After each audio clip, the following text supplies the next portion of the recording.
Oke, baik, selamat malam. Perkenalkan, nama saya Firman Sebastianto Barat dengan NIM 444324003, berasal dari kelas 2A. Di sini saya akan menjelaskan atau membagikan pembelajaran pada hari ini dengan materi ekosistem terumbu karang. Oke. Nah, sebagian besar orang pasti sudah tahu apa itu terumbu karang, tapi ada juga orang yang tidak tahu apa itu terumbu karang. Terumbu karang adalah ekosistem laut yang kompleks dan sangat beragam. Terbentuk dari endapan kalsium karbonat atau CaCO3 yang dihasilkan oleh koloni hewan laut kecil yang disebut polip karang. Polip-polip ini adalah anggota dari filum Cyanadaria, keluarga dengan ubur-ubur dan anemon laut. Polip hidup berkoloni dan menyatu membentuk struktur keras yang secara perlahan berkembang menjadi terumbu karang. Lalu terumbu karang biasanya tumbuh di perairan dangkal, jernih, hangat, dan terkena sinar matahari langsung. Inilah yang sebabnya mengapa mereka banyak ditemukan di perairan tropis, terutama di kawasan seperti segitiga terumbu karang yang meliputi Indonesia, Filipina, Malaysia, Papua Nugini, Timor Leste, dan Kepulauan Solomon. Next. Lalu orang juga tidak ada yang tahu bagaimana terumbu karang ini terbentuk kan? Oke, akan saya jelaskan. Proses terbentuknya terumbu karang sangat lambat, tapi polip karang menyerap kalsium dan karbonat dari air laut untuk membentuk kerangka keras di bawah tubuhnya. Ketika polip mati, kerangka tetap berada di tempat yang menjadi dasar bagi polip baru untuk tumbuh. Dan proses ini berlangsung terus-menerus selama ratusan tahun hingga ribuan tahun dan membentuk struktur karang yang besar dan kokoh. Selain itu, karang memiliki juga hubungan simbiosis dengan alga mikroskopik yang disebut zooxanthellae.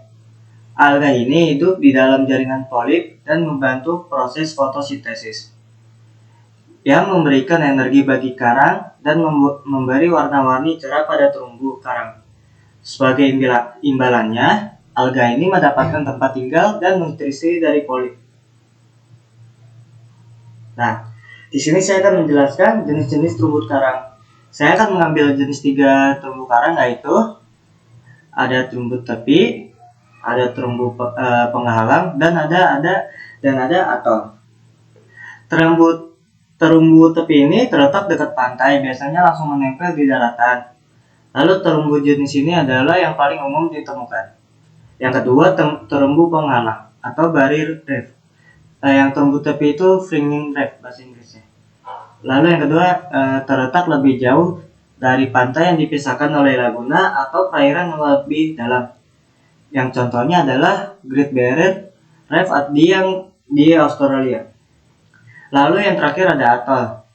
Terumbu berbentuk cincin yang mengelilingi gunung dangkal yang biasanya terbentuk dari pulau vulkanik yang tenggelam.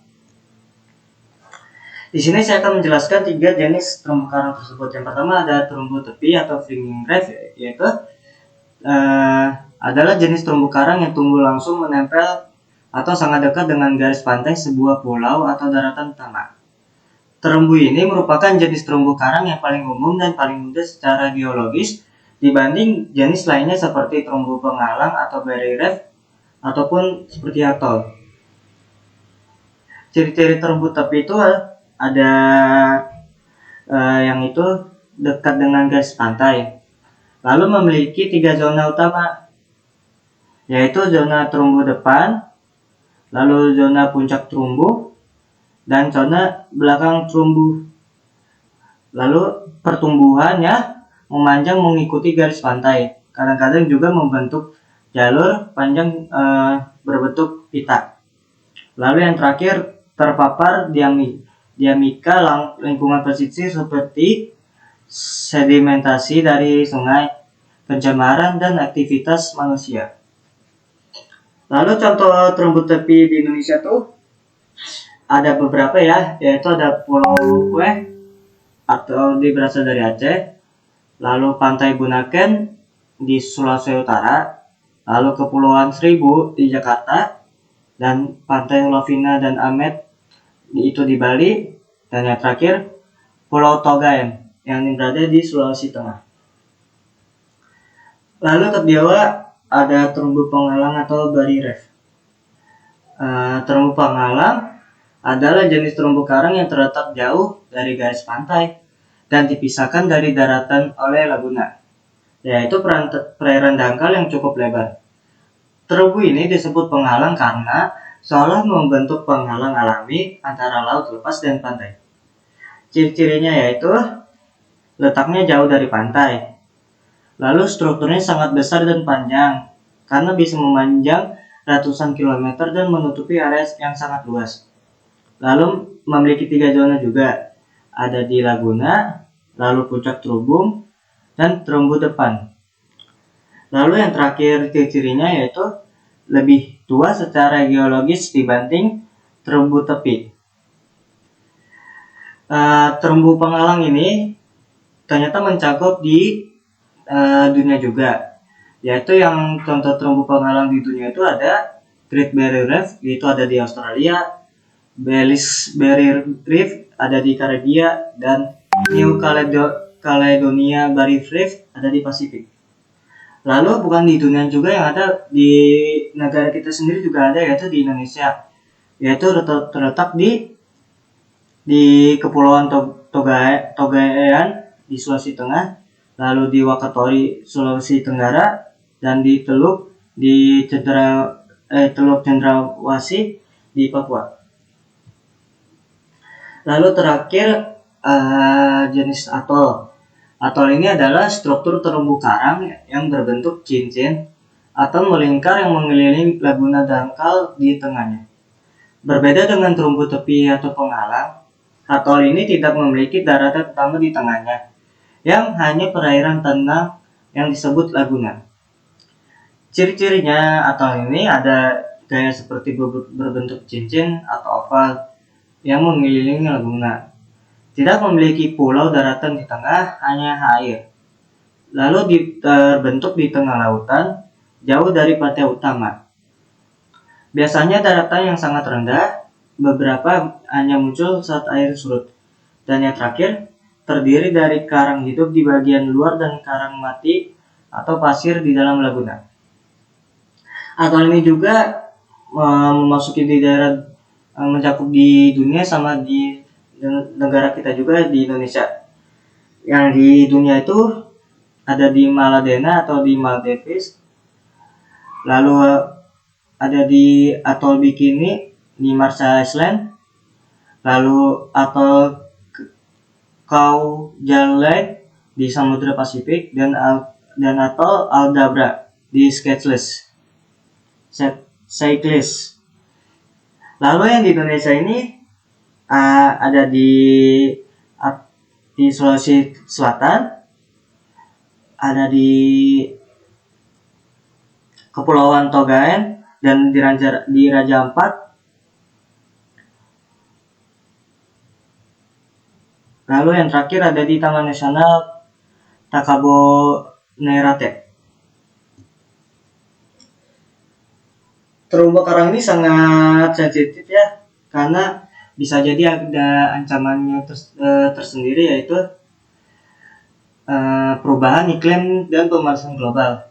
Kenaikan suhu laut menyebabkan pemudian karang atau coral bleaching. Dalam kondisi ini, polip karang mengusir alga zooxanthellae karena stres panas, sehingga karang kehilangan warnanya dan energi yang dibutuhkan untuk bertahan hidup.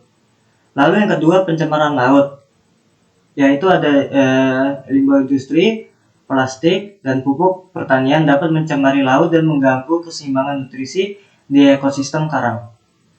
Lalu yang ketiga, penangkapan ikan yang merusak. Metode seperti pengeboman ikan dan penggunaan sianida sangat merusak struktur karang dan membunuh berbagai organisme yang hidup di dalamnya.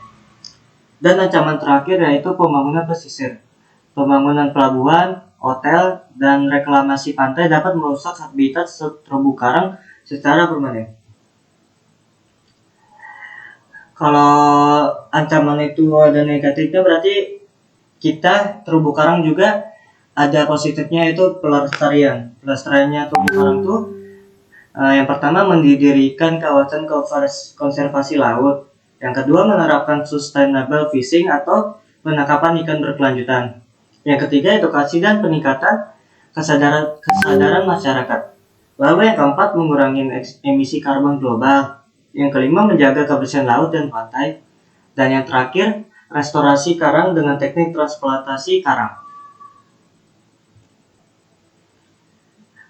Nah, karena sering terkena ancaman atau hal lainnya, pasti di daerah masyarakat tuh ada solusi untuk permasalahan tersebut, yaitu karena penyelamatan terumbu karang tidak bisa dilakukan sendirian, dibutuhkan kerjasama antara pemerintah dengan kebijakan dan hukumnya, lalu masyarakat dengan kesadaran dan perilakunya, lalu akademisi dan ilmuwan, yaitu dengan riset dan teknologinya, lalu dunia usaha, ada wisata dan ramah lingkungannya, dan terakhir dunia internasional, yaitu dukungan dana dan kebijakan iklim. Lalu tindakan kecil pun bisa berdampak besar, seperti tidak menginjak karang saat snorkeling, tidak membuang sampah plastik ke laut, dan yang terakhir menghindari membeli souvenir dari karang atau karang laut. Baik, udah memasuki kesimpulan, yaitu pembelajaran yang saya sampaikan dari tadi, saya akan simpulkan, yaitu terumbu karang merupakan salah satu ekosistem laut tropis paling kompleks, produktif, dan penting di dunia. Dibentuk oleh koloni polip karang dan simbiosis dengan alga mikroskopik atau zooxanthellae. Struktur ini bukan hanya batuan laut, melainkan pusat kehidupan yang menjadi rumah bagi lebih dari seperempat spesies laut yang dikenal. Meskipun hanya mencakup sebagian kecil dari luas lautan dunia, fungsi ekologisnya sangat besar dan berdampak luas terhadap pelestarian keanekaragaman hayati laut serta keseimbangan ekosistem global. Oke, karena pembelajaran kita sudah sampai selesai saat ini,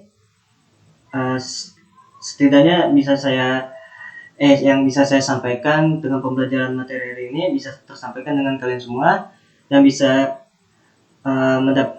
menambahkan ilmu untuk kalian semua. Baik, terima kasih. Jika ada kekurangan atau kesalahan saat berkomunikasi dengan kalian, kurang lebihnya mohon maaf. Terima kasih dan selamat malam.